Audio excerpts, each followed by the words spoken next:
The following program was provided by an independent producer solely responsible for its content. The opinions expressed do not necessarily represent the views of this station, its staff, board of directors, or underwriters. I'm Lisa Law. I've traveled the world to seek spiritual knowledge, to visit sacred places, and to find inner peace. Where we go and what we do on our journey is important. So are the people we meet along the way, the ones who support us, inspire us, and help us be more positive. I want you to meet these special people. So welcome to the Sharing Room. Thank you for joining me today. It's my honor and privilege to have Emily Aborn here from She Built This. When the lockdown happened a couple of years ago, a friend recommended Emily and her group, and it's just been a joyful part of my life the last 2 years, networking and getting to know other women entrepreneurs. And I thought you all would enjoy all the positive work that Emily does. So welcome, Emily. Thanks, Lisa. Thank you so much for having me. It's wonderful to have you here, and I can't think of a better way to start this year I than agree. having you here today. So thank you. Thank you. Would you like to tell everybody what She Built This is and how it evolved? Sure. So She Built This is a women's entrepreneurship community. And I know that the word community can seem a little bit elusive to some people, but it's exactly what you were saying. It's helping women to build those relationships with other women that help to give them resources and education and leverage their business, and also use one another as like a group think tank, because sometimes we get so into working on our businesses that we don't remember that there's other people that can help to give us input and guide us and have been there before and made all the same mistakes that we're about to make. So that's really what it is. It's just a community of women entrepreneurs who, I would say it's a very positive community. Like, we're all there to build one another up. So I know from starting 2 businesses in the last 10 years, starting my design and feng shui business, I felt more alone. Yeah. And I had to figure there was a huge learning curve, and I was doing this avant-garde thing and kind of putting myself out there and learning on my own. And then I met your group, and I decided I wanted to become a justice of the peace. And building that business, it was the difference between night and day. And having all the resources of all the other people who have been through what I'm doing it together was really, really empowering for me. And it was also, I've had success. I've married 30 couples in the last year. And I attribute a lot of that to what I learned in that peer-on-peer. I signed up for a peer-on-peer group. Yeah. And we got together, and we became really good friends in that group. It was really fun, even though it was just on Zoom, and then we hadn't even met each other in person. The peer groups are like fantastic, and they're exactly what you said. We all get so cozy and tight-knit with each other. And I have to say that, like, the reason or how She Built This kind of came to be was exactly what you said. Like, I had a retail shop, and I built that business. And I did it all, like, I was so alone. And I realized that I didn't want to be doing this all alone. And I wanted to do something that was like more aligned with what was my big dream, because like my retail business was selling mattresses, and it helped people get a good night's sleep and dream well, but it was not my dream. And so that was really like the journey to how She Built This started, because I had to figure out, like, okay, what do I want to do?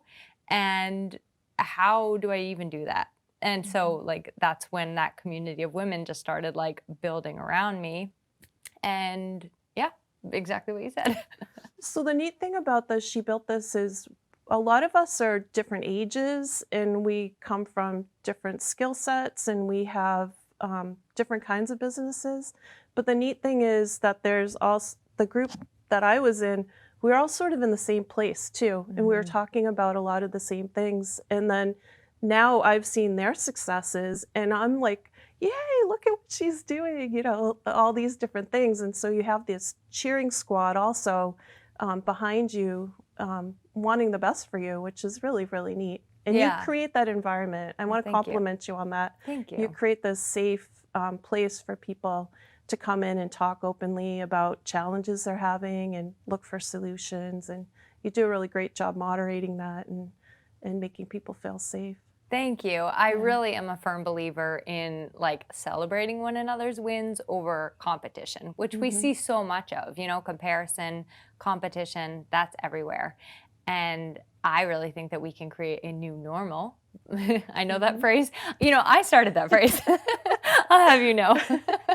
But 2020 took it from me. But no, we can really create a new normal that like lifting one another up and living the life that you really dream of is like a possibility and a reality. And that's what I really desire for everybody in the group to feel and also to like have happen in their lives. Well, and you set that example in how you lead the group, and I appreciate that. Thank It you. was nice to be part of it. And I didn't find that the group was competitive. It was really supportive, and I appreciate that. Yeah. I think you're always going to have like, a little bit of those Yeah, little sure. feelings here and there, but I think the real essence of it is definitely celebrating one another's wins. So what would you say that your superpower is bringing people together? It's funny, like, I guess I've kind of been doing that my whole life. I even it I used to want to have a business like when I was young all the time. I would start all sorts of things from lemonade stands to like gopher services where I'd run errands for people. But I always like brought people aboard with me to do those things. Mhm. And I even had like this newspaper. But in thinking back on it, I mean, writing was a huge piece of it. Like that's my other business is a content writing business. And so writing was a huge piece of that newspaper. But I always think back to like, okay, the real essence of that newspaper was like trying to unite the neighbors. You know what I mean? Like I would go around interviewing the neighbors. It's like the That's same really exact thing cute. I'm doing now. But I was 6 instead of, 35. So I would go around interviewing our neighbors and like asking their favorite food and like writing articles about them and then like deliver them to everybody in the neighborhood. So I would say that that is probably very much at my core.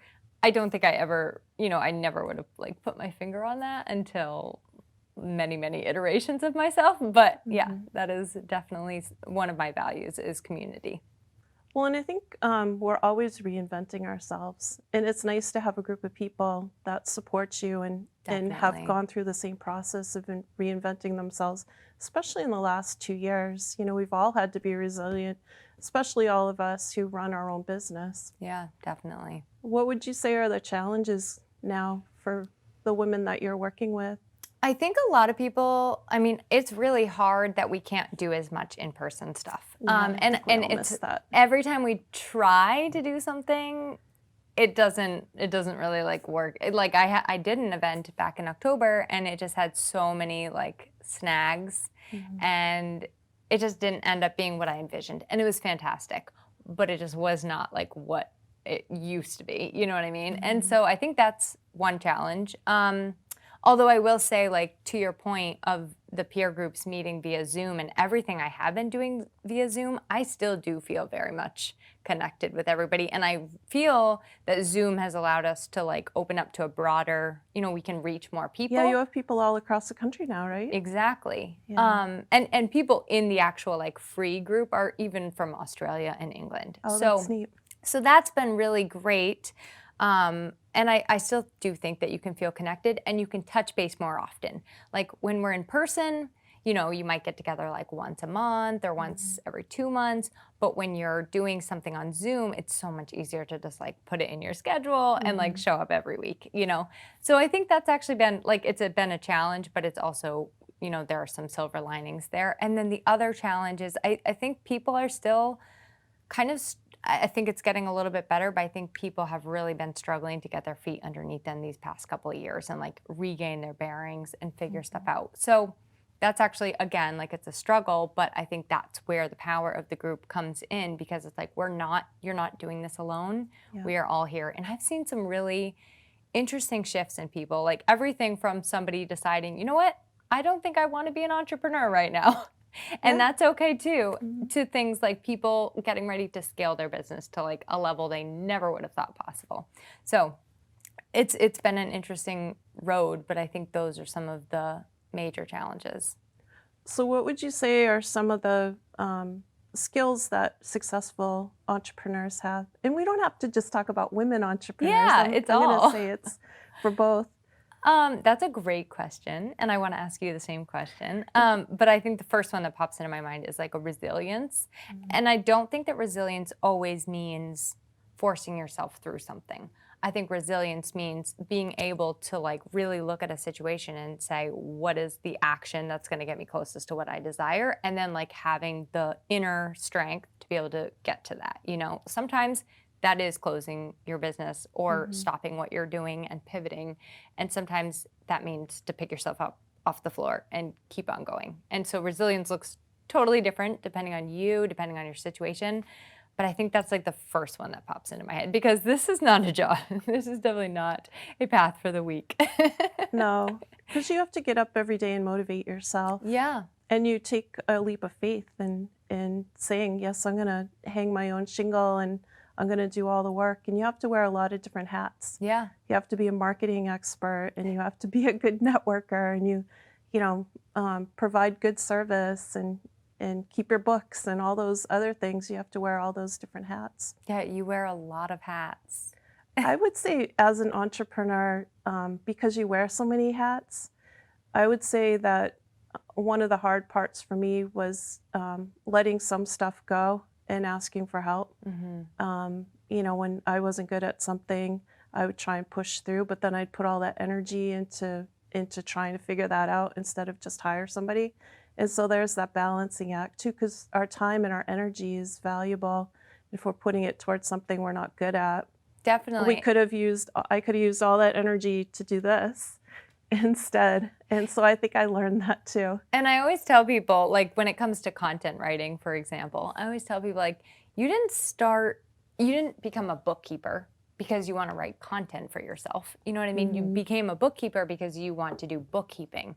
And so those pieces that are just slowing you down in your business and keeping you from doing why you started your business in the first place, that's when you want to start looking at like, okay, can I actually outsource this to somebody else? Like, I mean, sometimes I still am in the weeds and spending time behind the scenes. Like today, it took me 2 hours to put all the events up on the event calendar. I appreciated them all coming in today, though. I have to say. Like, there should be someone else doing this because I am spending a lot of time doing this. Yeah. So, yeah. So, what else about She Built This? Would you like to tell people more about the structure of what it is and how it all works behind the scenes? sure. Thank you for asking. Yeah, so basically right now we have 3 different like tiers of well, I guess 4 technically because there is a free group which is just right now operating on Facebook, or Meta if you prefer to go by his new name. But so that's operating on Facebook, and that's just a free private group. And I emphasize private just because I think it's important for people to realize that it is a safe place that they can ask their questions and that they're not going to get judged, and not every single person, not all their Facebook friends are going to see that question. So that is like one level, and you can just totally come and enjoy all of the groupthink and all of that is in the group. And then you can upgrade that to a level where you're getting a directory listing and maybe some more like visibility into the group where you get to share deals and discounts. And then you can upgrade from there and participate in peer groups, which are like, they're a combination of groupthink and like being held accountable on the things that we're working on. Yeah, I did appreciate. We each had an action item that we committed to, and then you would send an email out and remind us what we said. Yeah. And then at the beginning of everything, we check in and, did you accomplish that? And it was helpful to know that, I said I would follow through on something and it got me to do it. And I think even people having in their minds what like having in your mind what you're working on is helpful. Like that whole like energy behind everybody having your intention along with you was just really helpful. So yeah, so the next level gets you peer groups and workshops and also that opportunity to share. And it is an opportunity to share because I don't let people, like I think that's actually one of the secret sauce items is I don't let people like self-promote into the group unless they're paying members. And even the paying members have to get their things like approved because I don't want it to just become like the ad show. You know what I mean? And so then from there, you can get like an all access, which gets you a whole bunch of special listings and visibility and lots of little special perks like So me how mailing big you is your things. group now? So we have 70 members that are paying, and then the actual like Facebook group, which is free, is like 1,500, a little over that. Yeah. It seems like you do get to know people even in that entry level. This people chime in and people ask questions and different people chime in, and so you do feel you get a sense for people. Definitely. And then when you actually meet them, you're like, oh, I remember when you were talking about this and this, and there is that nice connection. Yeah, definitely. I agree. And I think that the more people engage in the group, the more people do get to know them and like them and trust them, you know, and that's really what I want to foster is that communication and conversation back and forth. So one of the big things when you're starting your own business and you have your own business, helping with visibility on social media is really important. And I found that people in that group are really good about following each other and supporting each other through the outer networking of getting the word out, which I appreciated, and sharing content. And, oh, you have a workshop coming up, I'll share that. And that means so much. That's such a small thing that people don't realize, but that extra visibility of sharing a workshop that you're doing in a couple different places on your Facebook timeline is a huge way to help a friend who's starting a business. I totally agree. Yeah, and you know what? I think we should highlight that. Like that is a totally free way that you can help anybody you know with their business is just sharing what they have going on. I think that is so well said. Or even honestly, even commenting on it and liking it because that helps to like get more eyeballs on it. So yeah, that's something I love following my members and because I love to see what everybody has going on and be able to share and promote it when I can. So I think that's a huge power of that group. And I definitely, of course, gained from that as well because people are following what I have going on. So, yeah, which is nice. And you're the leader of the group and you inspire all of us. Well, thank you. What have you learned from being the founder of She Built This? That sometimes, even though I'm surrounded by other people, I need to remember to like reach out and ask for help so that I don't feel alone because that can happen. Like I sometimes forget, I think, that I have my community around me too, and I need to also reach out and ask for help. And that's just like a very vulnerable share, but that is really probably has been one of my biggest lessons like in the past year, I would say, is I'm not the first person to ask for help, and I'm realizing like I need to drink my own Kool-Aid sometimes and ask for help. We all need help. Yeah. And it's I think when you're an entrepreneur and you're the sole proprietor of a business, a lot of times we're our own cheer squad and our own counselor and our own everything. And you know, sometimes it's hard. You have to step back. I feel like I get kicked down a lot and I got discouraged a lot and I had to start over a lot. And it's like, you know what, it's nice to have a network of people who understand what it's like to pick up and keep going, or like you were saying before, make the decision that you're going to stop doing something, you're going to close a business. Or for me, when the shutdown happened with COVID, I was doing a ton of corporate wellness programs, and I was doing in-home with people, and both in design and feng shui, and doing monthly groups and decluttering with people. And so all of that stopped because we didn't know what was going to happen. And so when that stop happened, I said, okay, this is an opportunity for me to decide what in my life am I going to declutter right now? What do I not want to do anymore? And when I was decluttering with people, I was helping them empty their attics and their basements, and I would help them carry stuff around, and I bring it to my car if they were willing to donate it, and then I would drop it off somewhere. So I was moving their stuff multiple times. And when COVID happened, my back stopped hurting and my knees stopped hurting, and I'm like, ding, ding, ding. Oh, no. Okay. All right, Lisa, maybe you're too old to declutter with people now. And so I decluttered that, but thankfully in the group, there were some people who do that business, so I was able to refer to people, you know, to someone I got to know and I trust. And so I let that go, and it made space for me to do the JP business. And so, and a lot of my business shifted and changed, and the way I work changed. But, it was that, okay, I need to make a decision here, and what do I want to be doing? I think we forget that too. What brings me joy? I had to go back to that place. What is bringing me joy and what's not bringing me joy? And I've said no a lot in the last 2 years. I've said no to clients, and I've said no to projects, and I'm happier for it. And it's made this opportunity, like I was telling you, to do some special and meaningful work within our family business now. Yeah. And so I've shifted and changed a lot, but I keep following that joy also.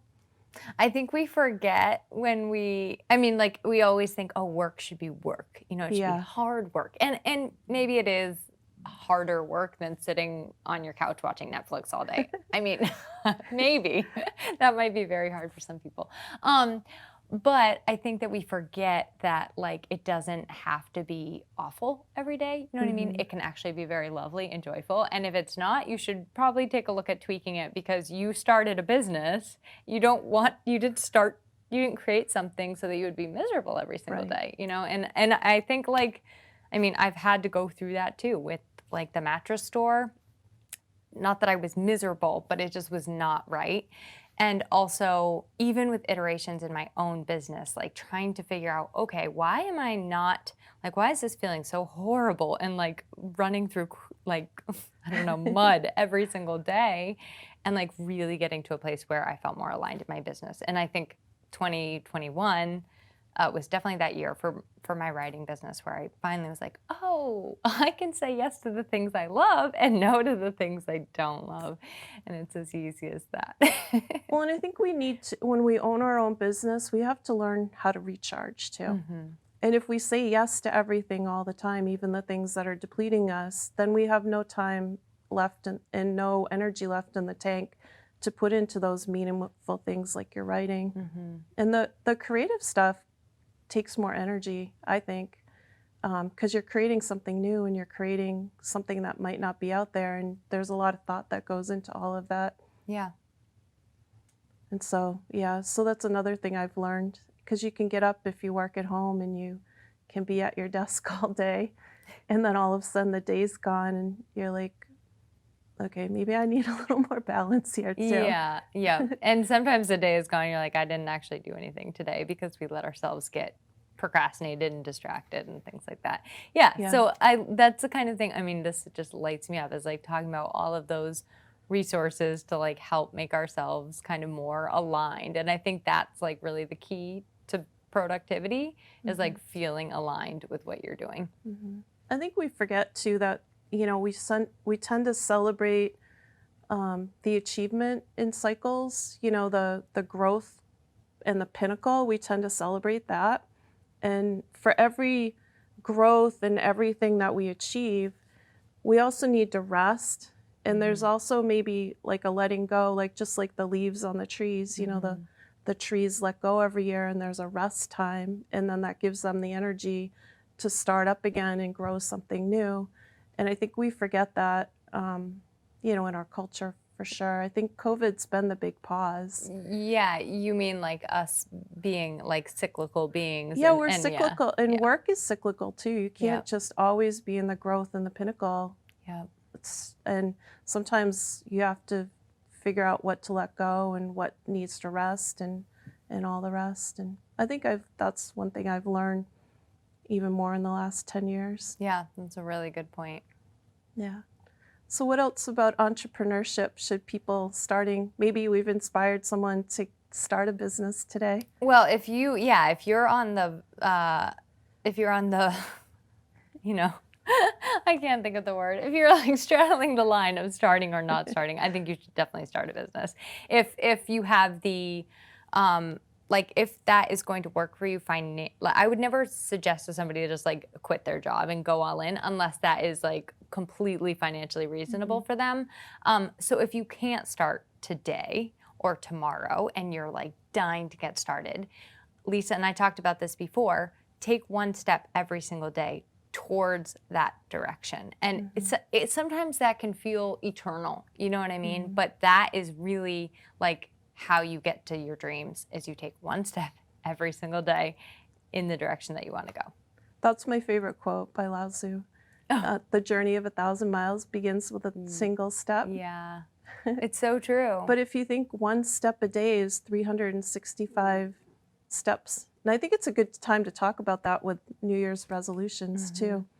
You know, it can be just taking that one step towards whatever that goal is, whether it's your health or you're starting your business or writing a book or doing a show like this. It's just one step forward each day. Yeah, I 100% agree. I don't even like make resolutions technically anymore. I just kind of like think about my daily routine and like, okay, in my daily routine, what is going to get me to where I want to go, you know, and structure my life around my routine basically, or, you know, what actions I'm taking every day.